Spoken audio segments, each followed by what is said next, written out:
Vice-Chancellor, fellow council members and staff of the university, graduates, ladies and gentlemen. It's customary for the university and its guests to gather as a body for the purpose of conferring academic awards on its graduates.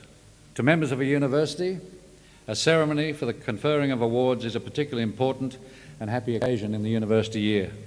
To all of you, I extend a warm welcome. To graduands and graduates, diplomats, I offer congratulations and best wishes. Today we have gathered in order that awards may be conferred on those who have satisfied the Council of the University that they have met the requirements for admission to awards undertaken in the University's faculties. The University's mission commits it to the provision of quality education, research training and service in partnership with industry, commerce and the community, regionally, nationally and internationally. We're also committed to the continuous improvement and review of these services. The University has a commitment to the advancement and transmission of knowledge by the pursuit, recognition and the achievement of excellence in scholarship, research and teaching. This will be evidenced in the course of today's ceremony. Education today is about the acquisition of lifelong learning skills.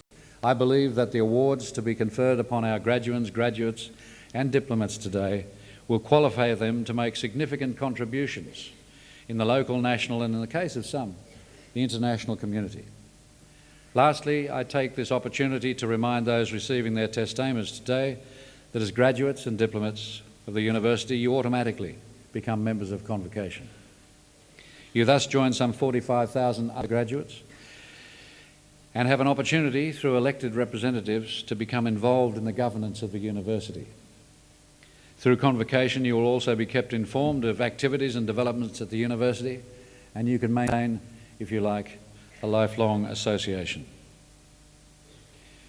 By the authority conferred upon me by the Council, I will now formally confer academic awards.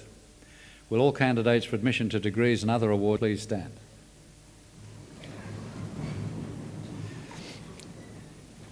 In the name of the Council and by my authority as Chancellor, I confer the awards specified in the programme on all those graduates and diplomats who are present today and in absentia on those unable to be present.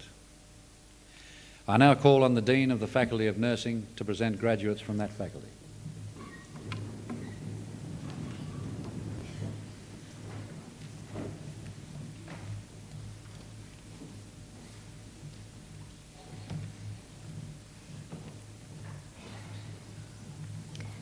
Chancellor, I present to you graduates of the degree of the Bachelor of Nursing. Bradley Ashbourne.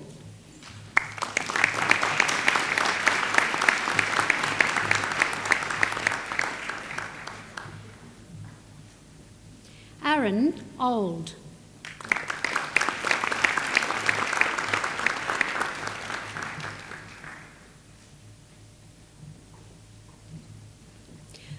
Boon Hee Bay.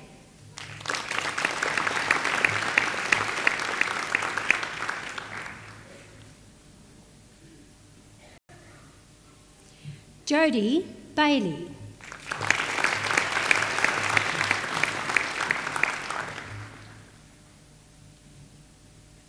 Stephen Bailey.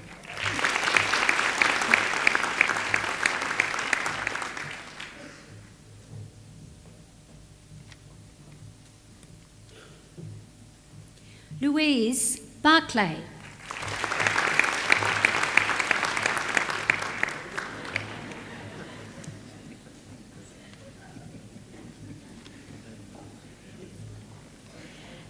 Kylie Battis.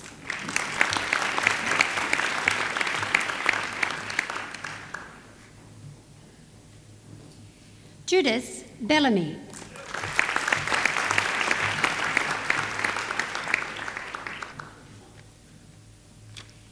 Edwina Bennett.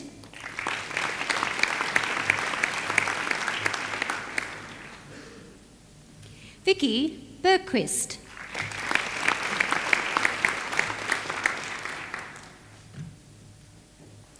Kylie Bettridge.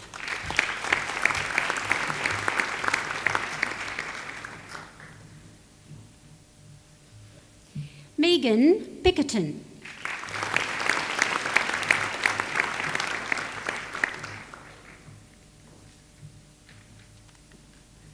Deborah Bilkey.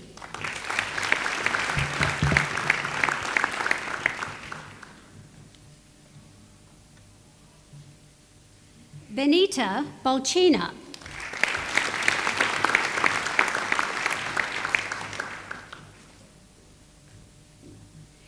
Helen Broughton.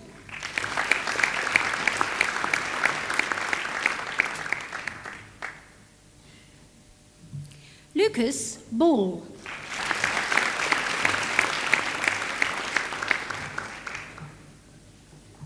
Matthew Byrne.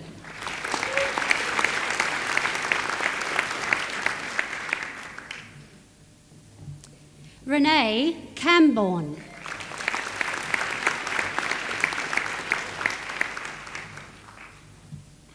Leah Carroll.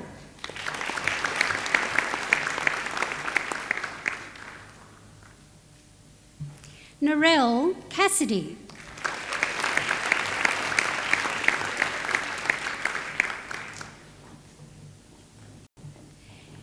Krishnavani Chetty.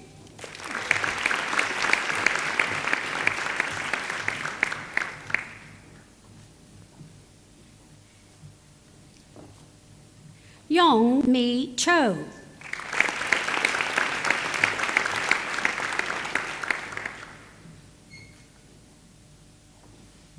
Shi Chi Chung.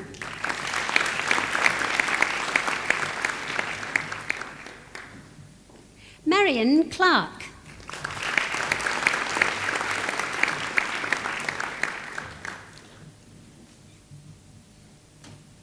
Christine Connolly.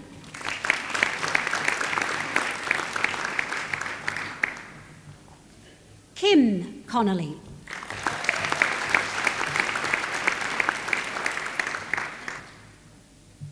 Sandra Coomber.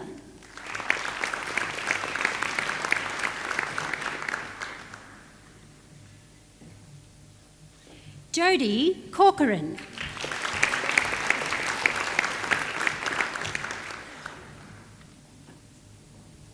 Sarah Crichton.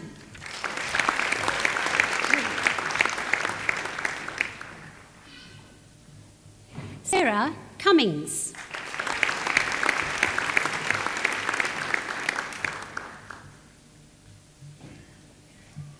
Belinda Dalton.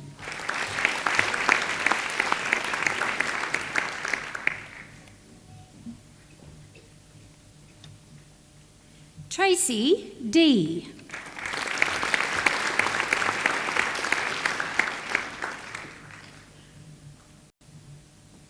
Belinda Delaney.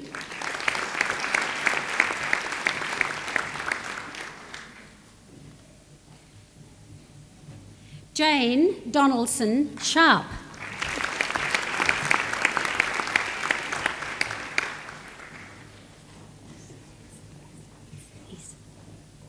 Isa Downey.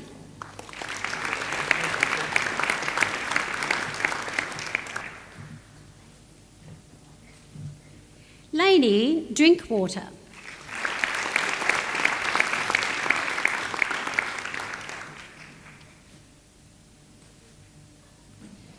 Jennifer Edwards.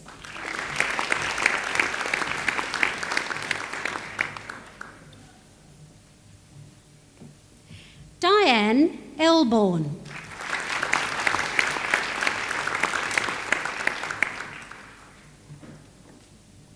Marie Enright.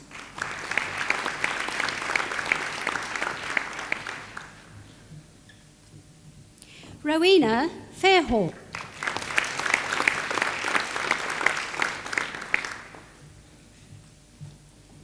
Trudy Ann Fairweather.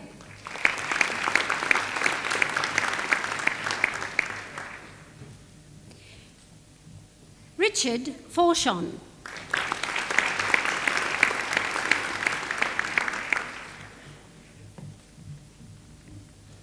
Maria Field.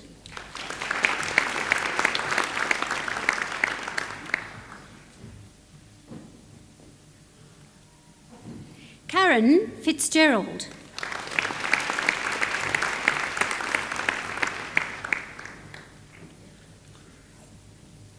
Cassandra Flannery.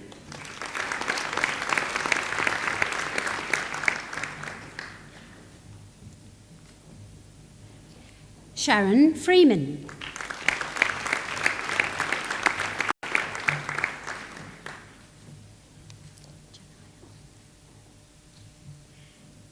Janaya Fryer.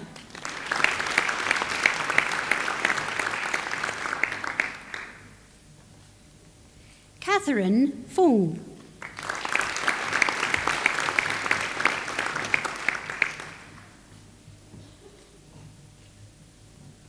Linda Garthwaite.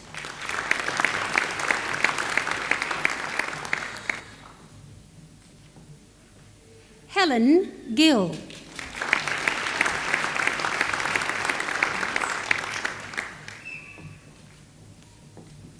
Dallas Gleed.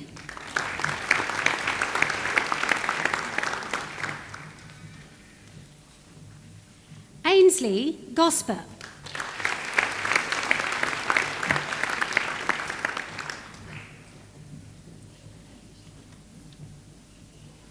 Carolyn Grant.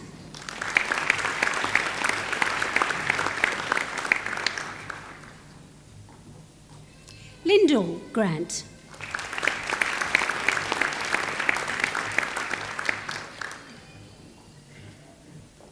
Selena Grant.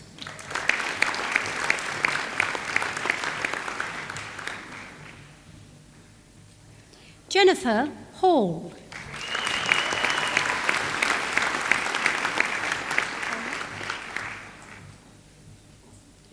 Cola Hall.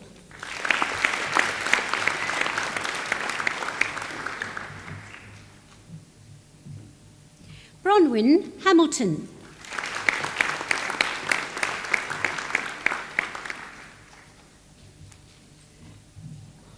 Christopher Hamilton.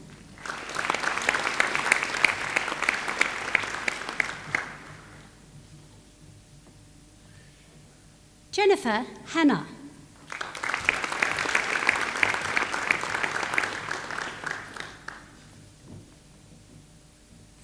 Rhonda Haywood.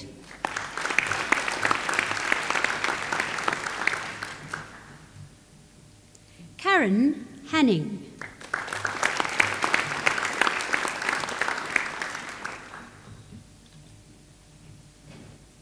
Natalie Hicks.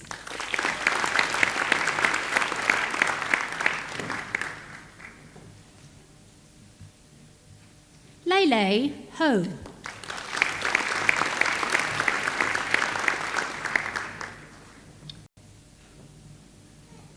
Cara Hookway.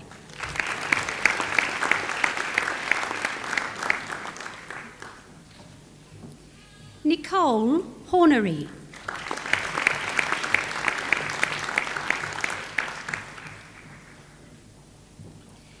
Mandy Inskip.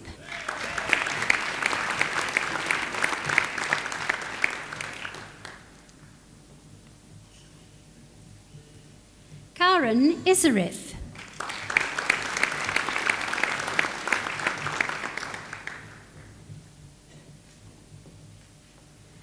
Andrew James.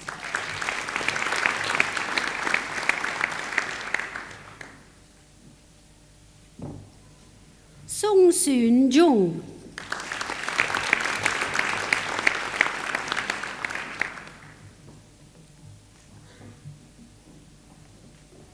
Hyun Sun Kang.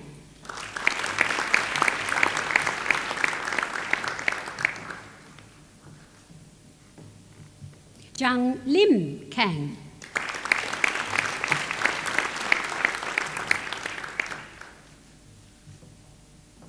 Jodie Kelly.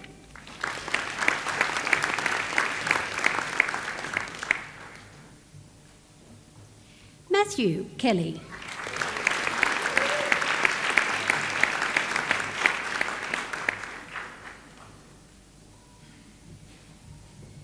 Les Lemaire.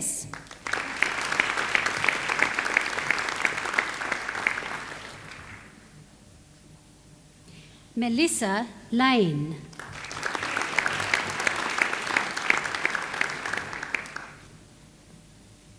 Leanne Lawrence.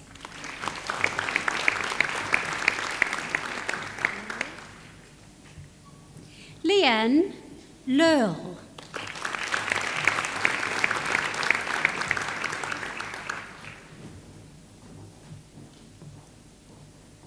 Natalie Lepshy.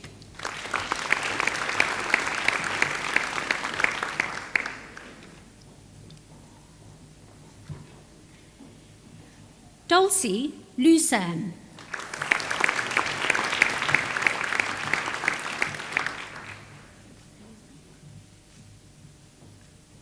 Sharon Lutherborough.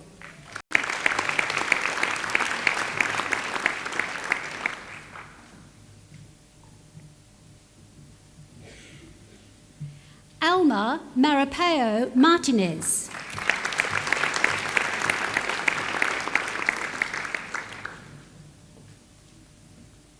Cheryl Martin.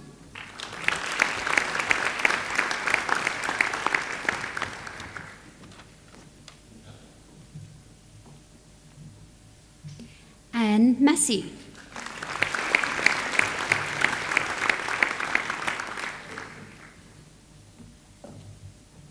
Rachel McBride.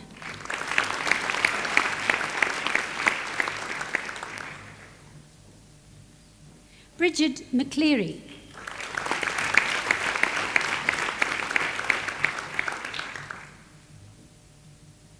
Melinda McCormack.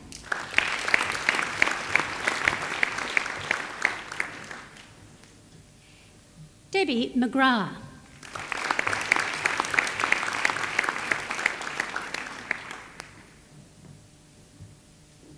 Jackie McGuinness.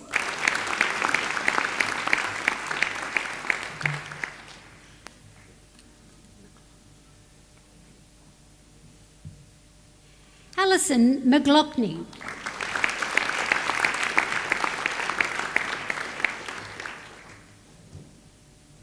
Amy McMahon.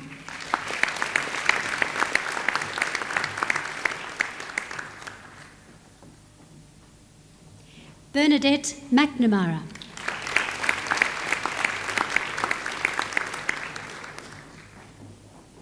Joanne McShane.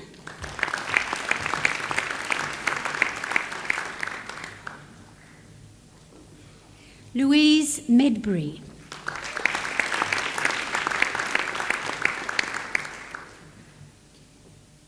Nicole Miller.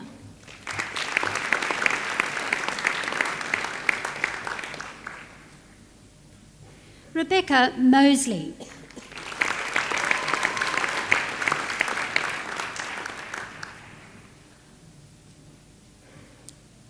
Mary Moxie.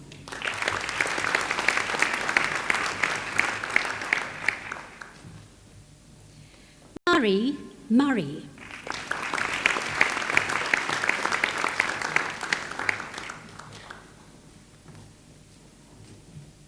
Kylie Newton.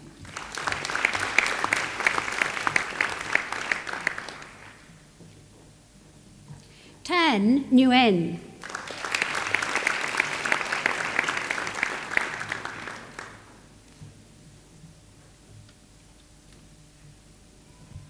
Carolyn Nowlin.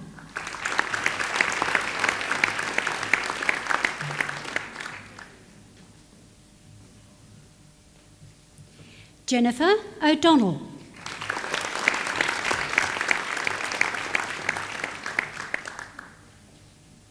Kimberly O'Hara.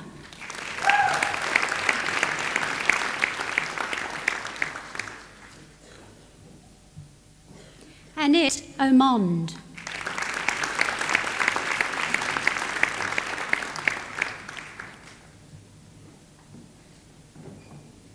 Fang Ling Ui.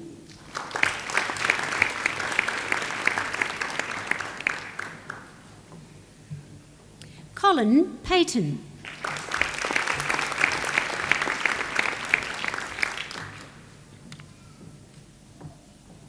Scott Pearce.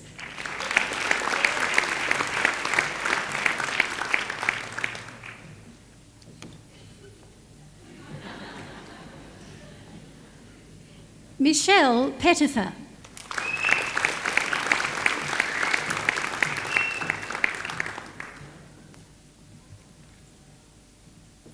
Christine Pickering.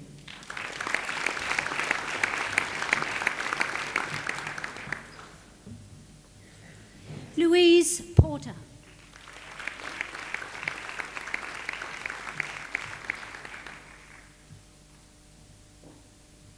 Joanne Zadatek.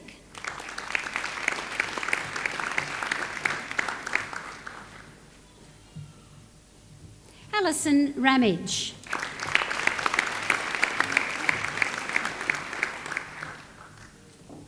Megan Rothbury.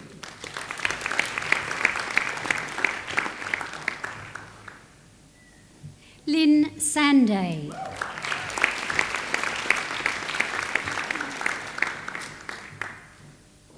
Melissa Sanday.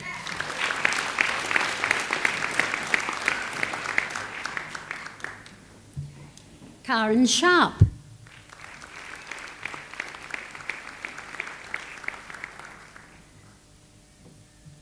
Amy Shields.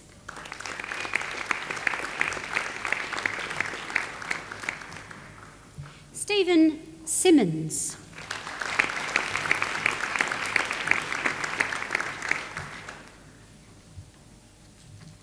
Deborah Simpson.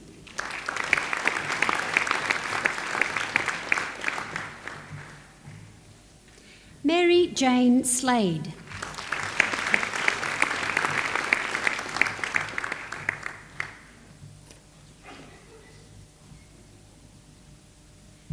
Karen Smith.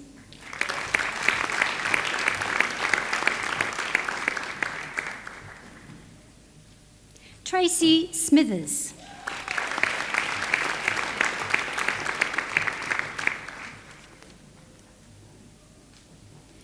Francis Solway.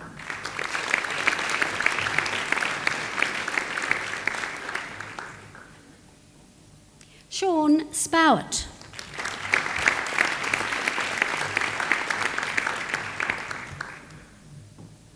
Harold Stair.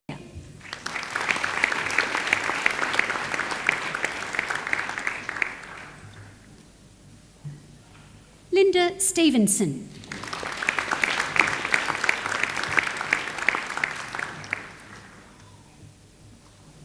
Jennifer Sullivan.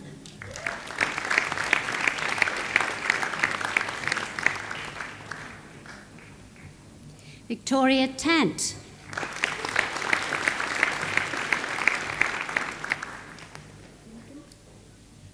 Regan Tarbert.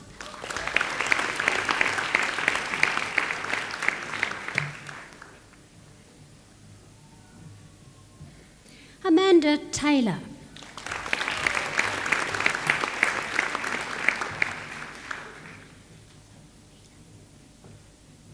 Elaine Teal.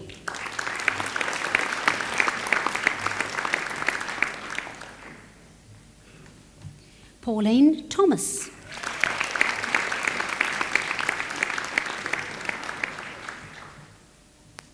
Laura Tinlin.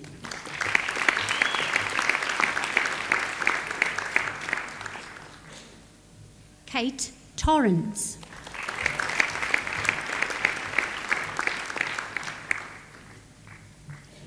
Alison Tucker.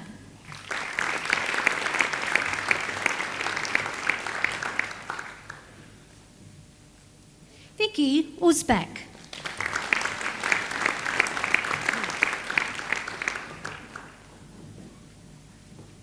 Lucinda Van Buren.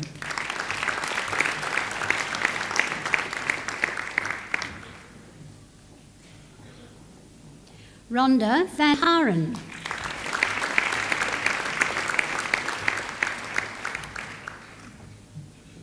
Bo Vandenberg.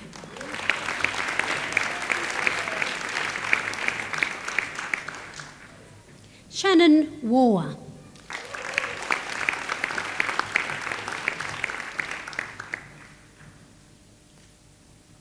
Tanya Weiss.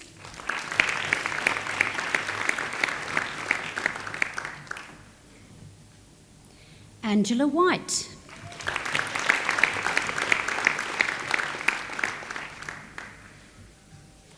Nathan White.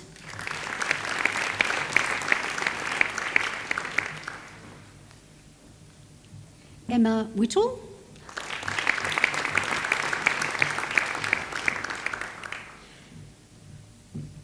Paul Whitseth.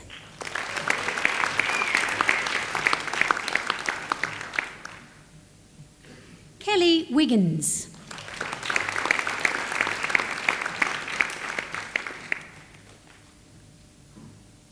Kim Wilkinson.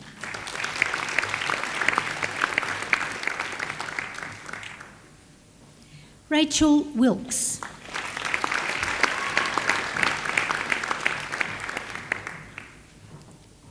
Tracy Wilson.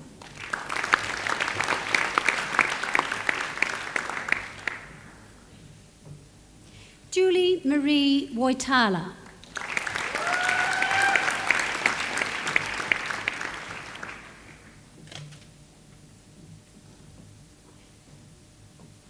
Ruth Wooten.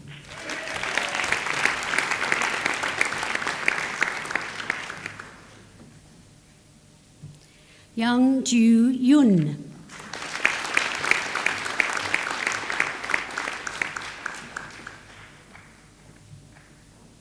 Christina Zarkos.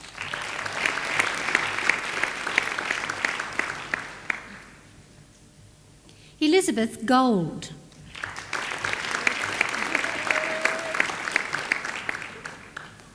Elizabeth Harcher.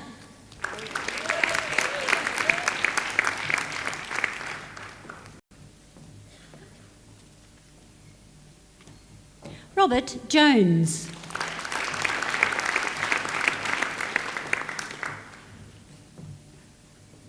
Carmel Jordan.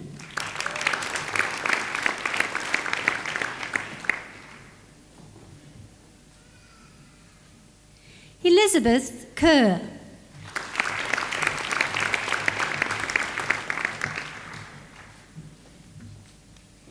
Stephen Manuel.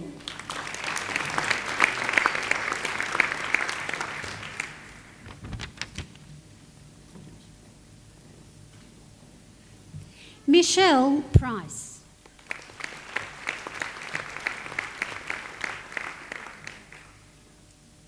Genevieve Thayer.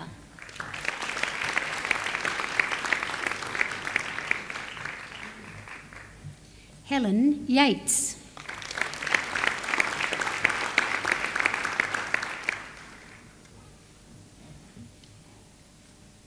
Kerry Allenson.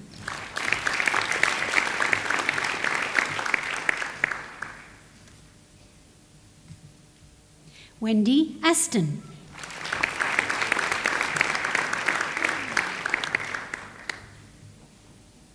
Anne Baker.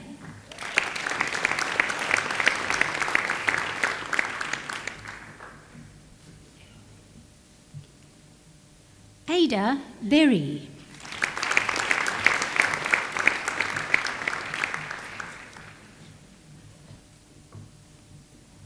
Sherilyn Boyle.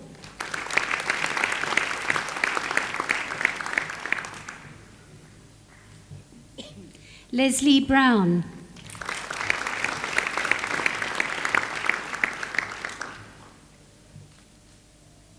Faye Callan.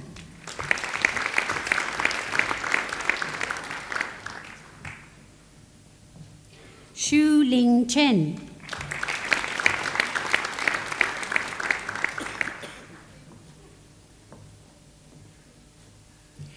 Graham Davies.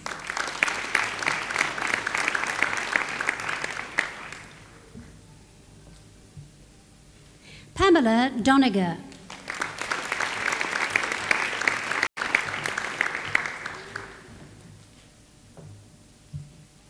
Jodie Lee Evans.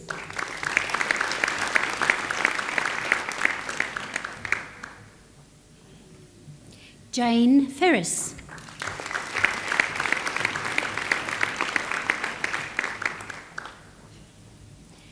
Paul Fitzgerald.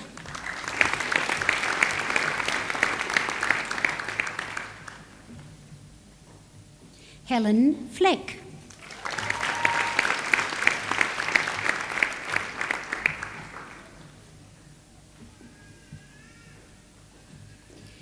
Kerry Chi Fleming.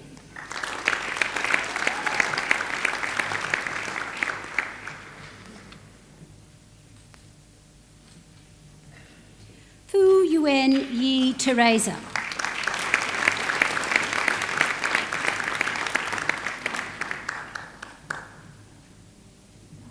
Sharon Goff.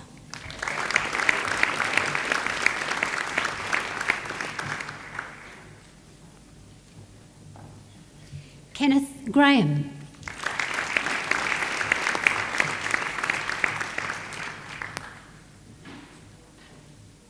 Nicole Granger.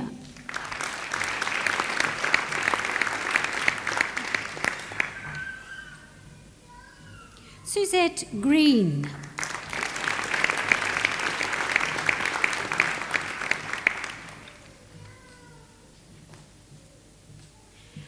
Margaret Illicole.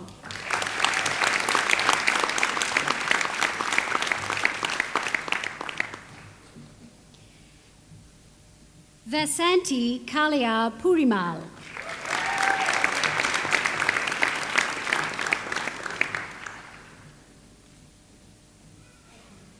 Helen Kamal.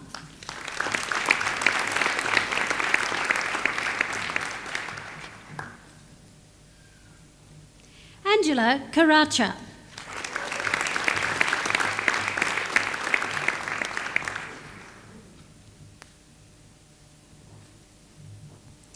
Makali bin Kazmani.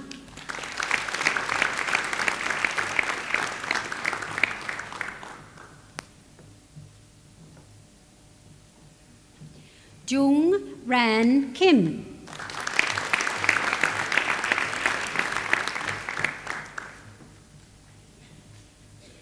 Sharon Lani.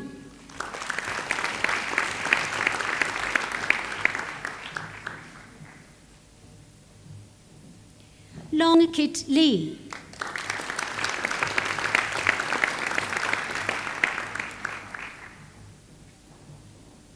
Shu Chuan Lin.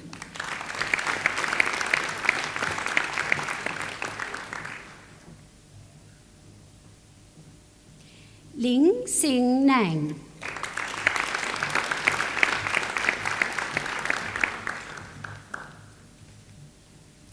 Jeffrey Littlewood.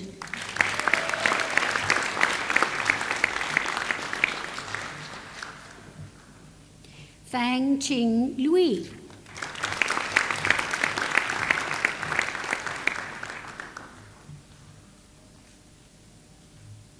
Philippa Macmillan.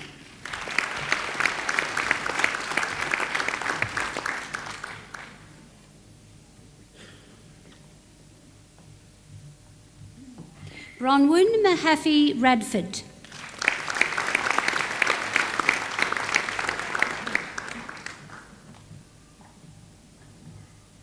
Hilary Mackay.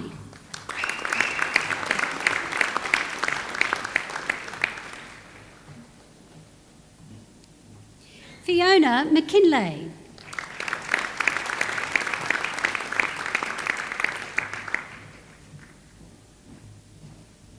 Simone Merrill.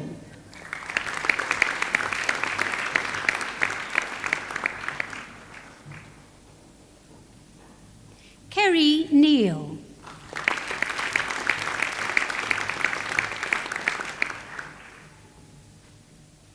Jennifer Noonan.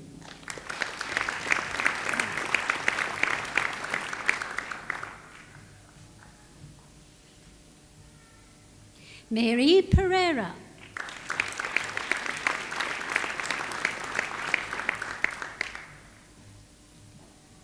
Vicky Pinkney.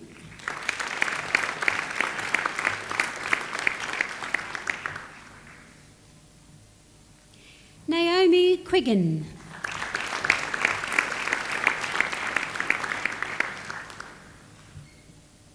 Jodie Robb.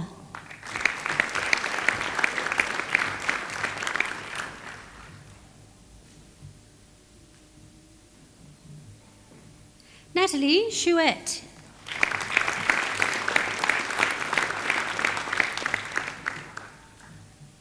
Helen Symes.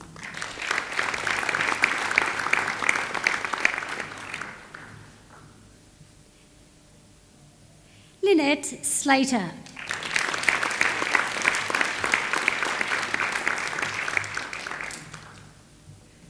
Lynn Snedden.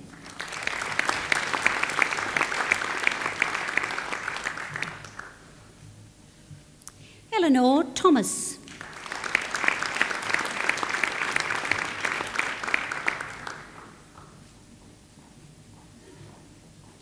Vasanta Kumari Veerapan Raju.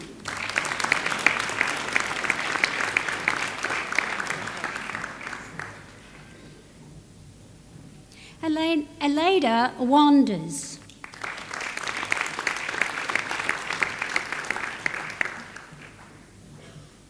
Julie Want.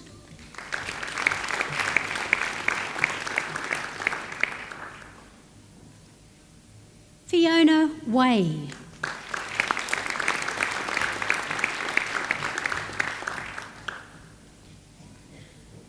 Suzanne Wilkinson.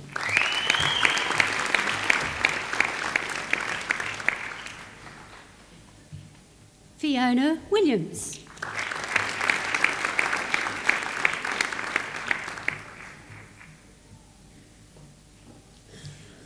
Saw Chun Wong.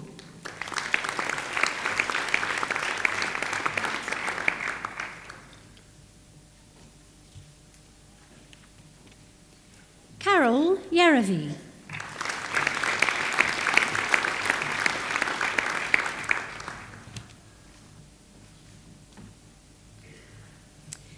Chancellor, I present to you a graduate, our very first, of the degree of the Bachelor of Nursing with Honours, Class 2, Division 1.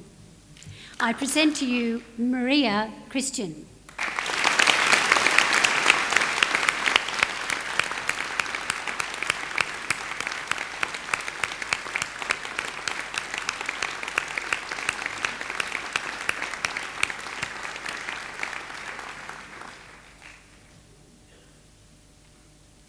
Chancellor, I present to you candidates who have satisfied the requirements for the award of the Graduate Diploma in Midwifery. Catherine Bellamy.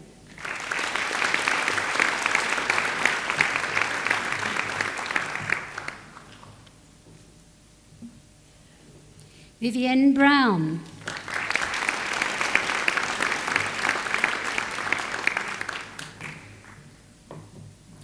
Carol Clement.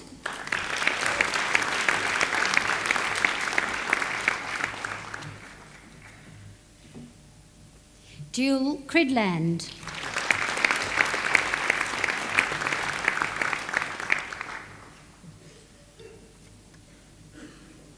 Anne Fairbairn.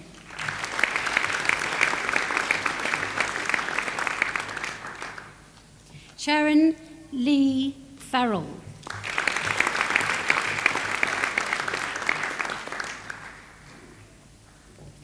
Diane Longworth.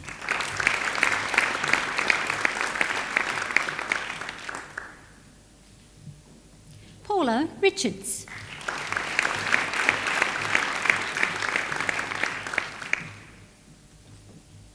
Chancellor, I present to you candidates who have satisfied the requirements for the award of the Graduate Diploma in Nursing, Advanced Nursing Practice. Claire Baker.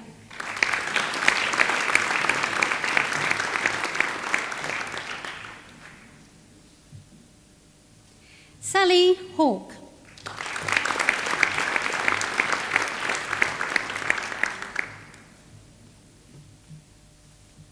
Kim Pavey.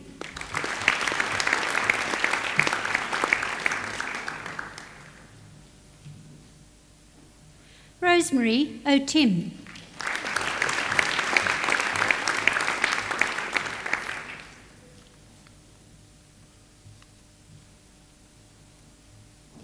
Oon Hee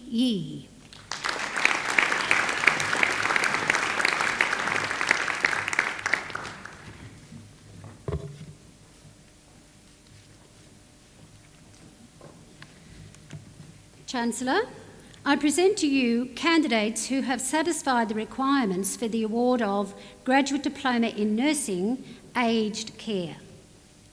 Margaret McFadden.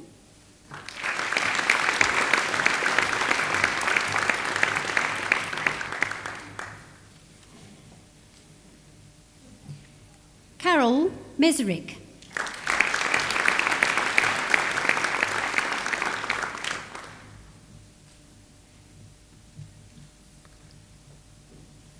Robin Twaddell.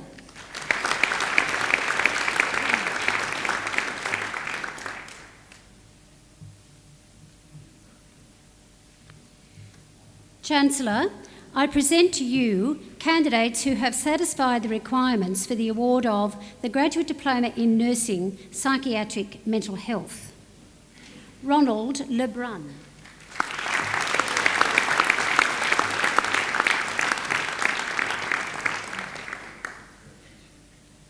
Brian McMinn.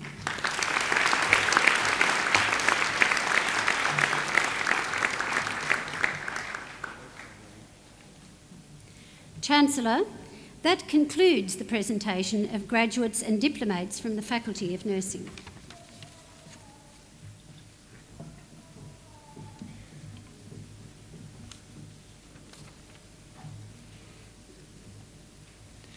I will now call on the Vice-Chancellor to present a candidate for an honorary degree.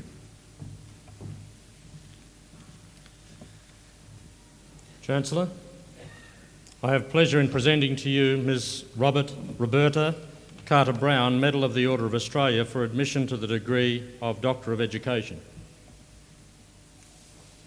Roberta Carter-Brown grew up at Woy Woy on the central coast of New South Wales and was determined to become a nurse from a very early age. At the age of 17, she was appointed as a student nurse at the Ryde District Soldiers Memorial Hospital. Education consisted of lectures read from a textbook by the matron and other lectures by medical staff. No recollection of their content remains. The principal source of nursing education was from other student nurses who were ahead of her in the system. During her period of training as a midwife in South Australia, Ms. Carter-Brown was profoundly influenced by a tutor who introduced the notion of standards of nursing and the idea that theoretical learning for nurses was important in their clinical practice. The period became a turning point in her career and she began the pursuit of improved standards which has lasted to the present day. She practiced for a short period as a midwife in South Australia, often finding herself in charge of the labour ward in spite of her inexperience. However, having discovered in herself a liking for teaching and learning, she decided to fill a gap in her repertoire of skills by spending a year in the operating rooms at the Royal Adelaide Hospital. Her entry to the Royal Adelaide was quite a coup because, in common with many other hospitals of the time, the Royal Adelaide usually only employed its own trainees. She then went to Moree, where there was a shortage of midwives and nurses were expected to fulfil all nursing roles while they were on duty, including that of a matron. She remembers delivering Aboriginal women in a house behind the hospital because they were not integrated into the hospital, and at that time medical practitioners would not deliver Aboriginal women. In Moree, officials of the Nurses Registration Board visited to discuss the establishment of a training school for enrolled nurses. One of them suggested that she should enrol in a diploma in nursing education with the Royal College of Nursing of New South Wales. She attended an interview wearing the required hat and gloves and was accepted and awarded the full-time scholarship comprising the sum of £1,400. New diploma in hand, she returned to Moree as a nurse educator, where she taught the first Aboriginal enrolled nurse and saw Aboriginal people integrated into the hospital. From there, she joined the Royal Newcastle Hospital as nurse educator for 3 years and eventually became the regional nursing officer in the Newcastle area, commissioning the Muswellbrook Hospital before taking a prolonged tour of Europe. On her return, she joined the Gosford Hospital as head of the School of Nursing, where during the next 14 years she introduced innovative teaching in which theory and practice were correlated. This was a novelty at the time when trainee nurses' education needs were frequently subordinated to the need for them as members of the workforce. She became committed to the notion that learning must take place in the environment shared by the patient as well as in the classroom. After completing a diploma in nursing administration, she returned to the Central Coast Area Health Service to introduce a course in advanced management. Until this time, nurses had been promoted to administrative positions on the basis of their clinical skills, with no preparation for the new role. About that time, the movement to establish nursing education in the tertiary sector started to bear fruit. Miss Carter-Brown was convinced that the university was not a place in which to educate nurses, and spoke publicly and wrote passionately against the move. She describes herself at that time as anti-academic. She was determined that she would not become a teacher in a university. She decided that if she was to prepare herself for a new career path, she needed more education. So in spite of her stance against nursing education in universities, she acquired an arts degree with a double major in politics, a very unusual choice for a nurse at that time.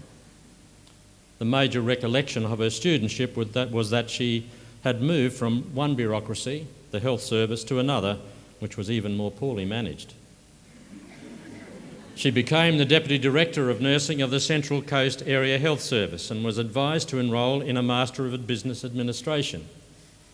Miss Carter-Brown proceeded to take out her MBA in 1992. She regards that accomplishment as one of the most important of her personal achievements. Miss Carter-Brown nominates making a difference in nursing as her greatest personal achievement, but her professional accomplishments are many.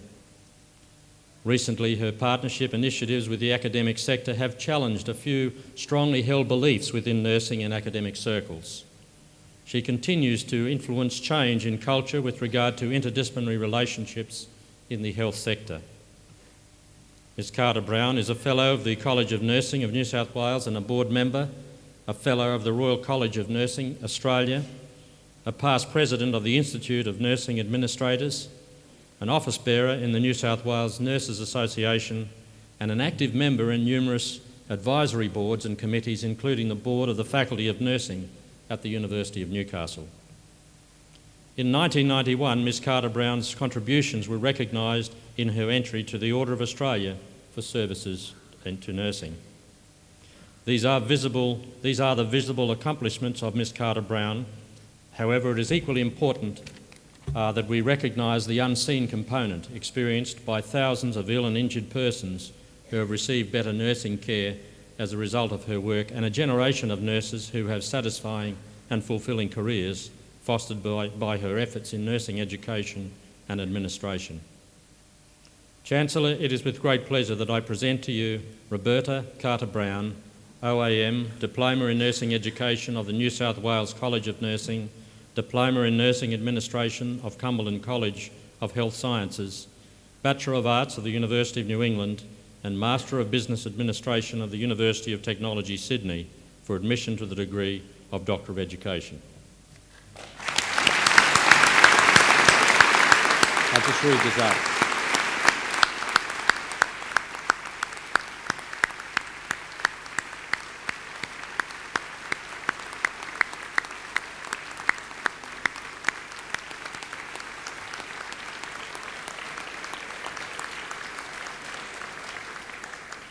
By virtue of the authority delegated in me by the Council, I hereby admit Roberta Carter-Brown, Medal of the Order of Australia, to the degree of Doctor of Education, honoris causa.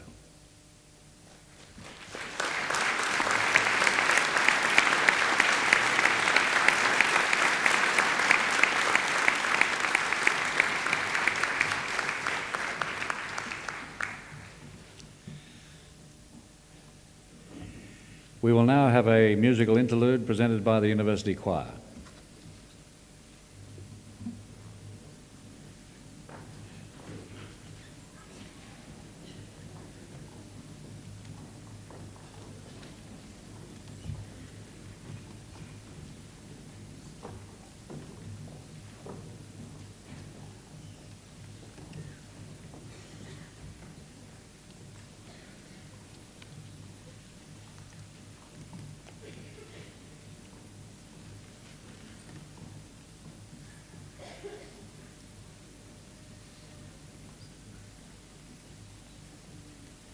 Oh, that he got 5 years or more, as everybody knows. Now he lives in Maitland jail with arrows on his clothes. He ran the gold round to the calf and never left a trail. So I'll relate the family fate since Dad got put in jail. So stir the wallaby stew, make soup of the kangaroo's tail. I tell you things is pretty tough since Dad got put in jail. Our people died a month ago of foot rot and the flu. Our cow got shot last Christmas Day by my big brother Lou. Our mother got a shearer cow forever within hell. Our family will have grown a bit since Dad got put in jail. So stir the wallaby stew, make soup of the kangaroo's tail. I tell you things is pretty tough since Dad got put in jail.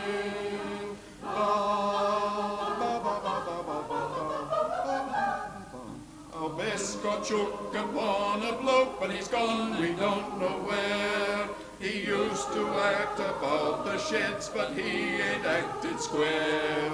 I sold the buggy on my own, but the place is up for sale. That won't be all that's up for grabs when Dad comes out of jail. So stir the stew, make soup of the kangaroo's tail. Things is pretty tough since Dad got put in jail. Ba ba ba ba ba ba ba ba ba. They let Dad out before his time to give us all a surprise. He came and slowly looked around, he couldn't believe his eyes. Shook hands, he did with the shearer coat, his voice began to fade. He left us in the shearer's hands, while he went back to jail. So stir the wallaby stew, make soup of the kangaroo's tail. I couldn't say I blame my dad for going back to jail. Oh.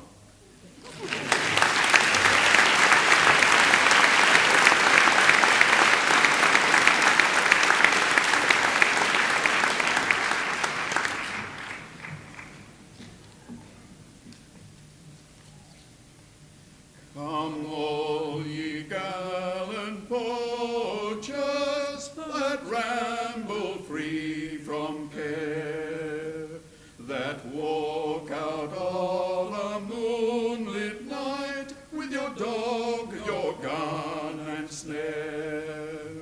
The lofty hare and pheasant you have at your command, not thinking that your last career is on Van Diemen's land. Oh, when we sail from England, we land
It is now my pleasure to invite Dr. Carter Brown to deliver the occasional address.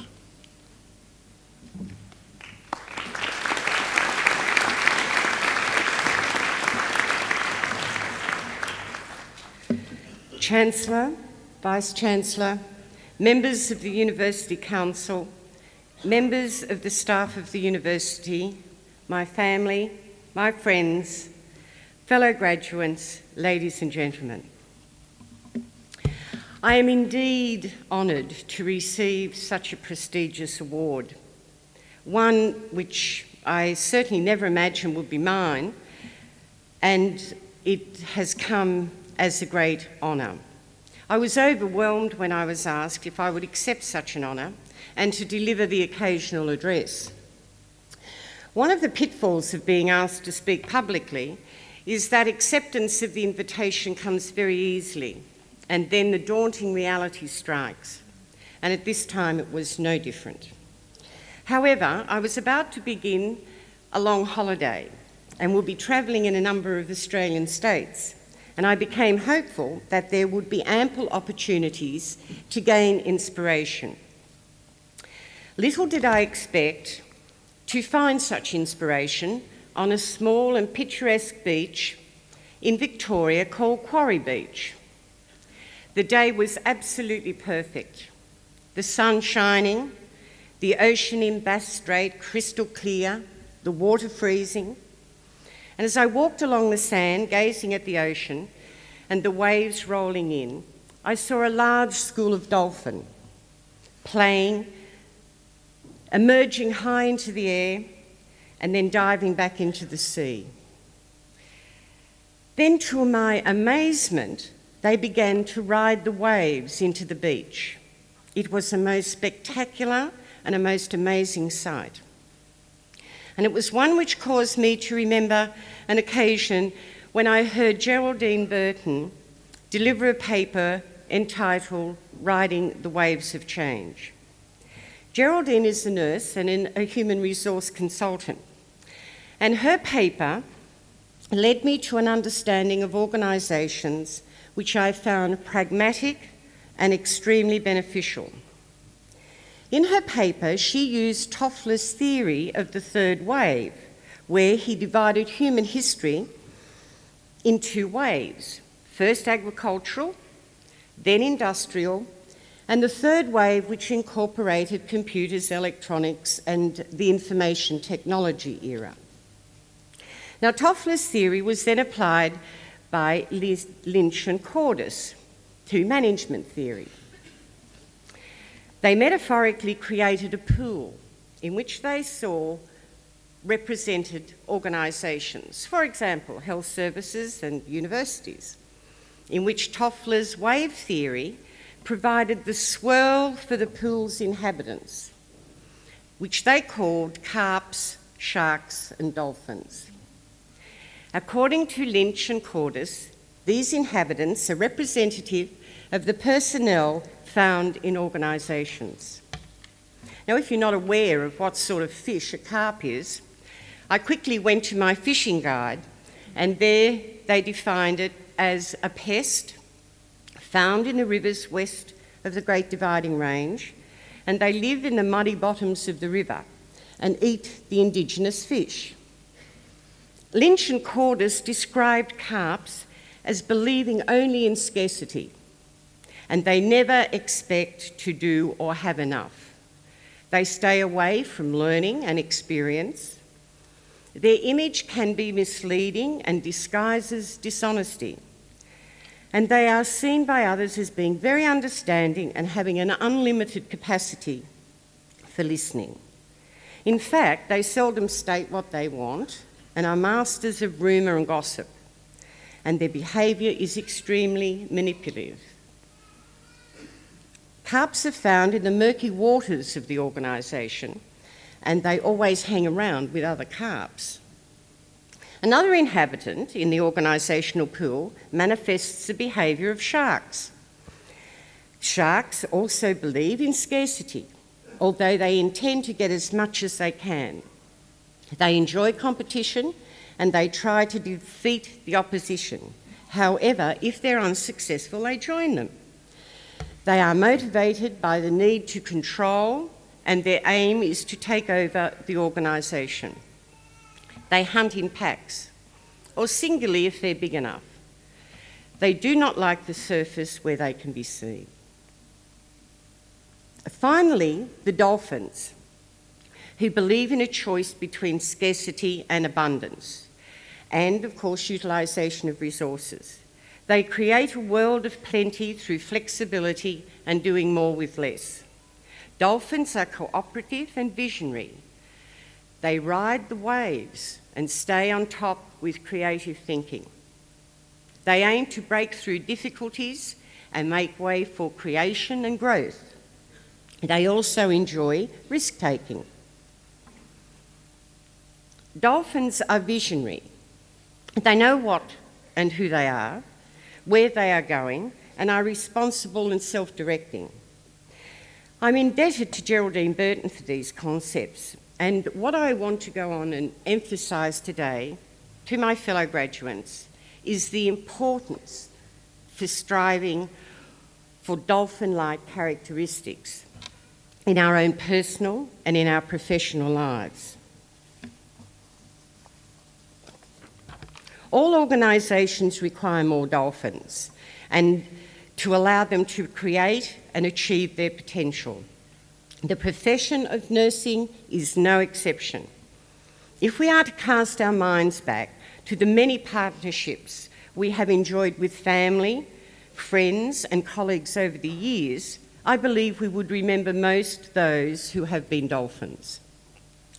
I have been most fortunate to know many dolphins, some of whom are here today. I know I would not have been so honoured if I had not had those wonderful associations. All my life I have been blessed by having dolphins to support me.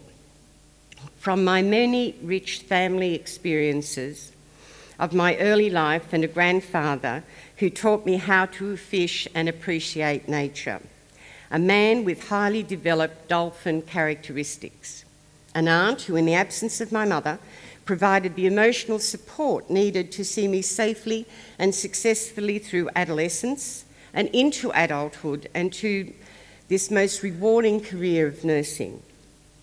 My midwifery tutor, who used many dolphin strategies, I can assure you, to entice me to study theory so I could give better patient care. She really was creative, flexible, cooperative, and very risk-taking. I was a very active student. My family and friends who continue to encourage and challenge me. I must confess, however, as you heard earlier tonight, that I was a reluctant academic. Learning as such, as far as I was concerned, was the practice of nursing at the bedside, and I exhibited some CARP characteristics.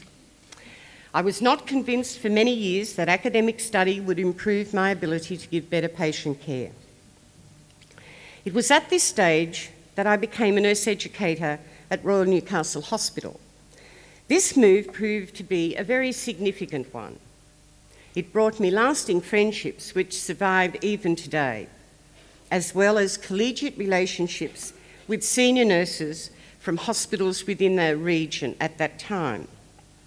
The group formed by these nurses was ultimately to establish the Newcastle Regional Nurse Training School at TAFE, a unique program and the first of its type in New South Wales.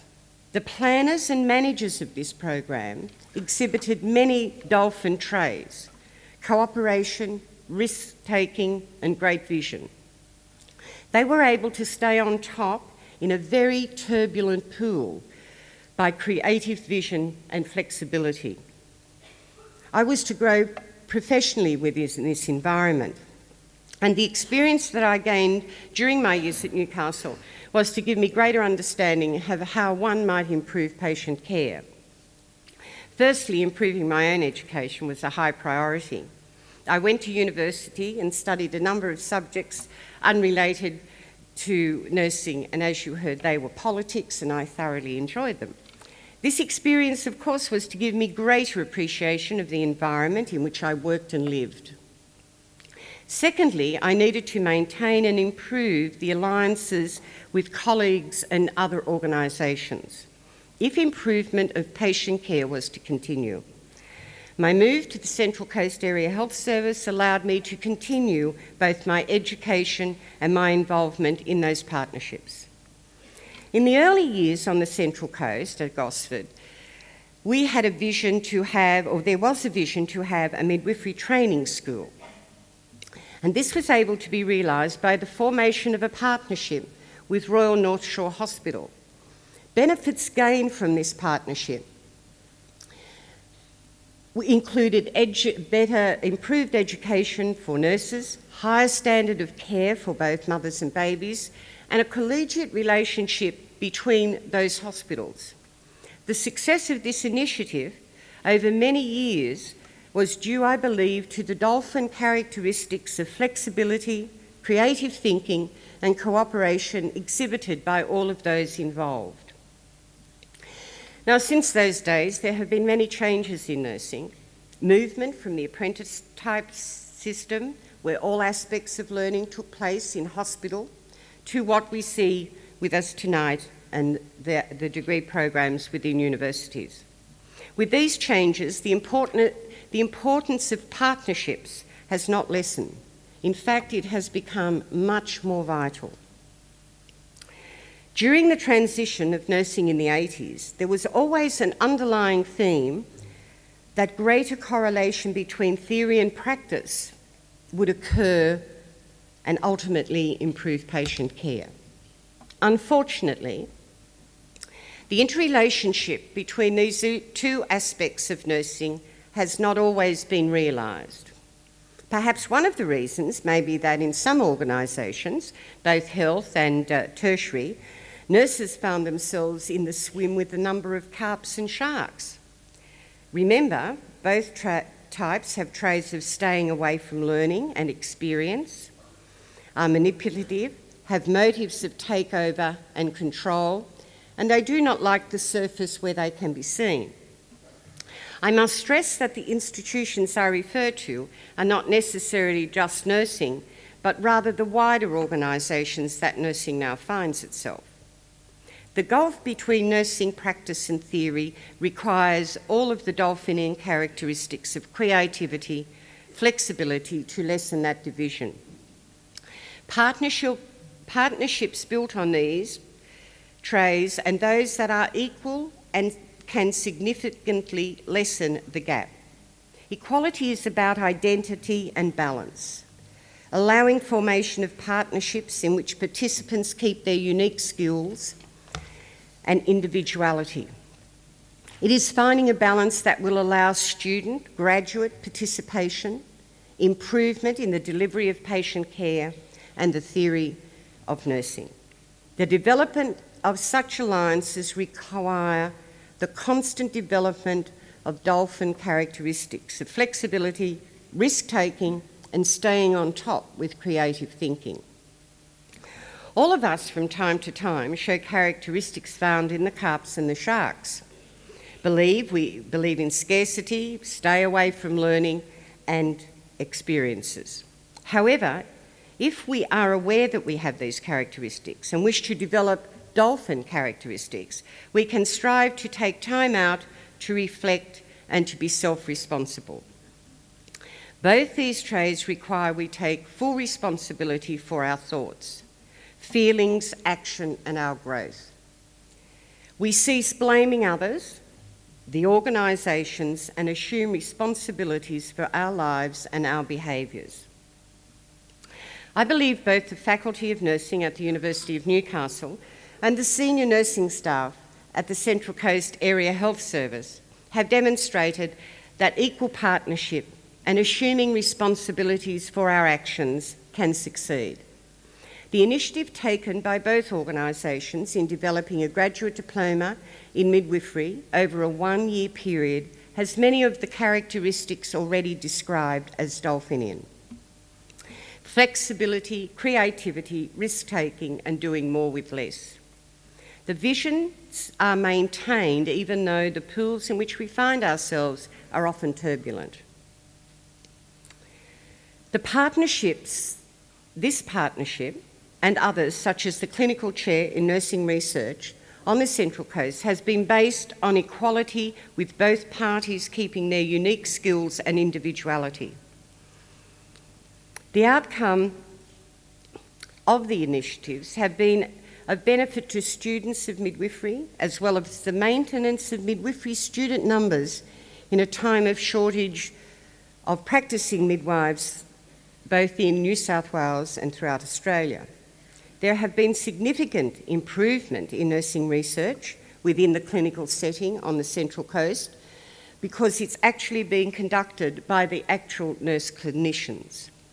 It is exciting to note that other faculties within the University of Newcastle and with the Central Coast Area Health Services are interested in similar partnerships. As I move towards the end of my nursing career, like Martin Luther King, I have a vision. That vision is one that sees the formation of a number of different collegiate partnerships where the characteristics of sharks, such as controlling and takeover, are not the main objectives. Rather, an equality and balancing of the significant skills and knowledge of each group. All parties would benefit greatly from developing creative programs, flexibility in delivering curricula, doing more with less in these unsettled economic times, and constantly riding the waves of change. Again, I wish to thank the University of Newcastle and, of course, the Faculty of Nursing for the honour given to me today, and to my family and my friends for being here. Lastly, to the graduates, may I wish you success in your career. May you find as much pleasure and rewards as I have. I hope you meet and form partnerships with many dolphins, and from time to time ride the waves. I would like to leave you with a verse from a poem called Calm Days by the Australian poet Gwen Harwood. Leaping again with his dolphin loves and griefs, far from prosaic sea roads, he dives in his limitless element, his life whose teeming waters roll to horizons beyond his dreaming. Thank you.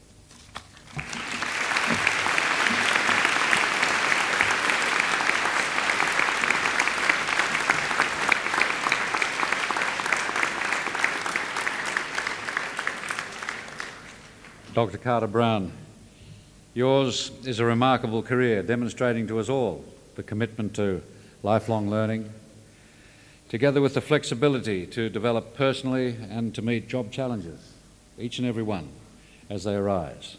I think the profession is very fortunate to have you. Thank you very much for that speech.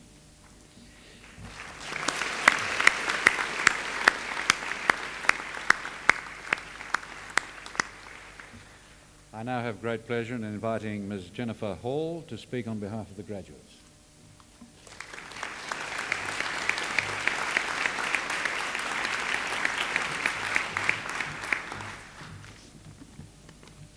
Chancellor, Vice-Chancellor, members of the University Council, staff of the University, fellow graduates, ladies and gentlemen, it is with great joy and relief that we celebrate this day, a celebration that could not be first enjoyed without giving thanks to our family, friends, lecturers and tutors who have guided, comforted and supported us through these last 3 years, both emotionally and financially.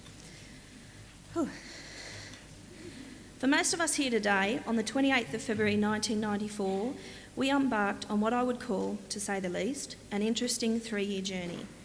For some other poor devils, the journey was a little bit longer, but all with the one intent of becoming a registered nurse. A large number of students came directly from school into nursing, and for many of these students it involved moving away from their families and their homes to a place where they hardly knew anyone, a daunting task by itself. Others came as mature-age students with their families in tow, deciding after many years that nursing was what they really wanted to do. Others were already working as enrolled nurses, wishing to further their careers. And finally, a small majority of people fell into nursing because they thought it might be interesting. No matter what the reason, we all had one common goal, that is to care for people who are ill and to even in some small way aid in their recovery. In reflection, the first year of our course is now a distant memory. I can remember that we learned how to take a blood pressure, pulse and temperature, and of course not forgetting how to aseptically wash our hands. We were in this first year introduced into the challenging and often frustrating subjects of sociology and bioscience. We also had our first placement in a hospital nursing home.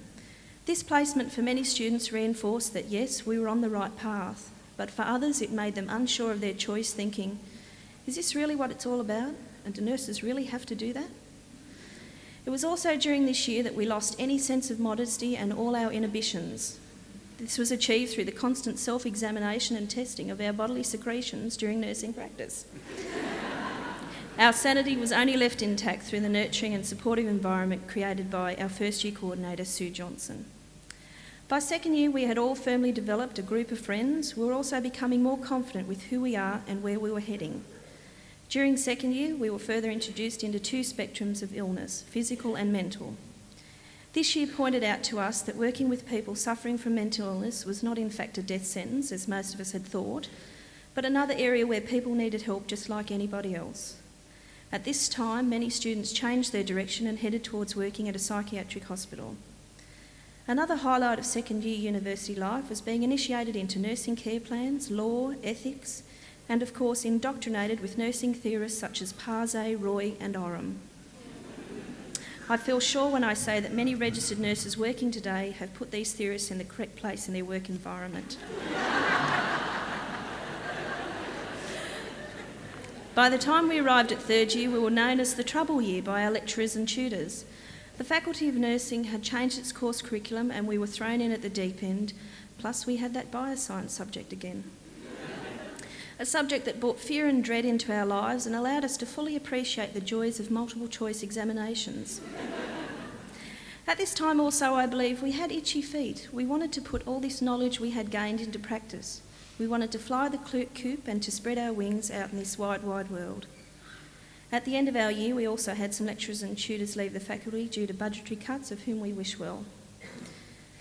Nursing in today's society is not always an easy task and often a thankless one. Our practice is guided by law, a code of ethics, hospital policy, governmental funding, plus our own values, all of which do not always coexist harmoniously. In conjunction with all these influences, nurses as a rule are not always very kind to members of their own profession.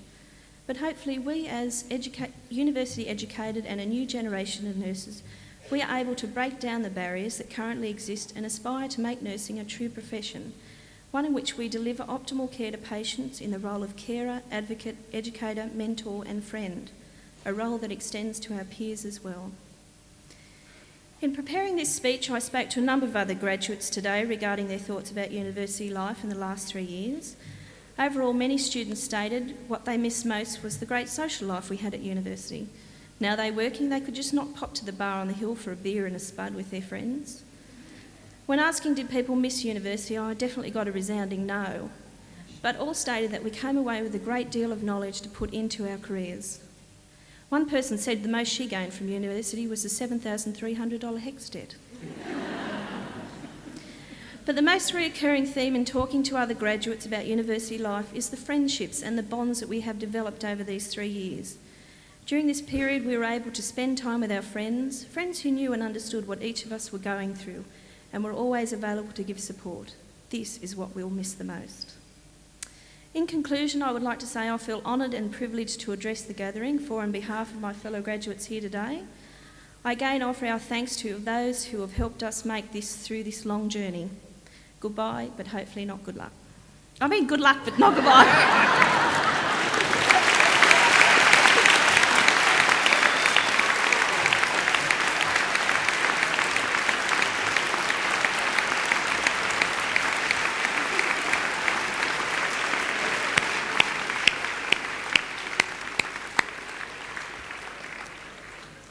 Thank you very much, Ms. Hall, for your speech. I'm sure that you'll put much of your newly acquired knowledge to work in a very practical way in the future. I'm sure you all will. Good luck in your careers. I now declare this ceremony closed. May I invite all present to join us for refreshments, which will be provided by the University Union in the marquee at the rear of the Great Hall.